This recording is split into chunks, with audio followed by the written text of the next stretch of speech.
کو زمونږ د خواهش خبره وکړله نو او به منو ورنه کو زمونږ د خواهش خبره ونه کړه نو نه منو. نن زمونږ هم دک خال مونږ دم تنبیه ته چې تاسو هم د عالم نه تپوس کوئ نو د دې دپاره مه کوئ چې زما د خواهش خبره وکړله او به منو که زما د خواهش خبره ونه کړله نه به منو. دلته نو هغې کې یو ملګري هغه طلاق ورکړي طلاق یې ورکړي او زما خیال دی چې څو لکه پیرې طلاق ورکړي په لکونو کې طلاق ورکړي. بیا چې راغی نو یو عالم باندې به ګرځېدو یو ته به یاره طلاق به بس طلاقه شوې ده بس درې طلاق شو طلاق مغلظ واقع شو کو په یو مجلس کې کو په دوه مجلسو کې کو په دریو مجلسو کې خو چې درې طلاق په لفظ د طلاق سره دی ورکړه طلاق مغلظ واقع شو د دې نه پس بستا بیبي دا به عدت تیری د عدت نه وروستو کو په خېټ باندې حمل نو تر بچی پیدا کېدو پورې عدت دی او کو حمل نو 3 حیض دي دا غینه وروستو به دا د بل چا سره نکاح کوي دا غینه وروستو که سړی په خپل خوښه شو پرې خدا یا سړی مړ شو بیا به دا عدت تیری دا غینه وروستو بیا د جوړ خونه غستې شي د سینې شي غست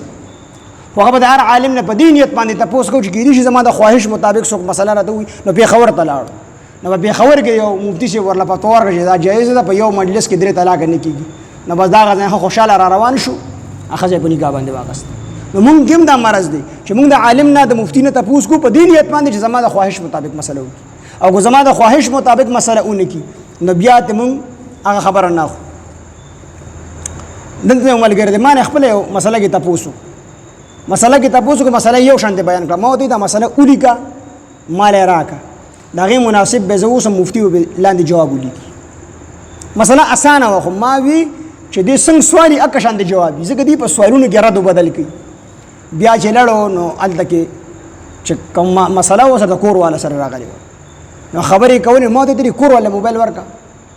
نو خیر دې ټایم کې څه مسله نشته دی نو چې کله هغې سره ما خبرې وکړې نو هغې وایي چې ما خو د بل خاوند نه طلاق نه دی اخیستی او ده ماته څه وایي ده ماته چې هغې نه هغه نه طلاق اخیستی دي د بل خاوند نه طلاق اخیستی دي هغې ما نه دي اخیستی نو هغه ته مې ظالمه دا ته څه کوي د دې وجې خو تا ته مونږ چې مسله سوال ولیکه د سوال لاندې به مونږ جواب ولیکو. نو مونږ چې تپوس هم کوو د یو عالم نه نو د خپل خواهش مطابق چې کېدای شي زما د خواهش جواب راکړي نو دې کې مونږ ته هم تنبیه ده چې د خپل خواهش مطابق سوال د عالم نه چې په دې نیت کوو چې هر څنګه د شریعت مسلې زه به یې منم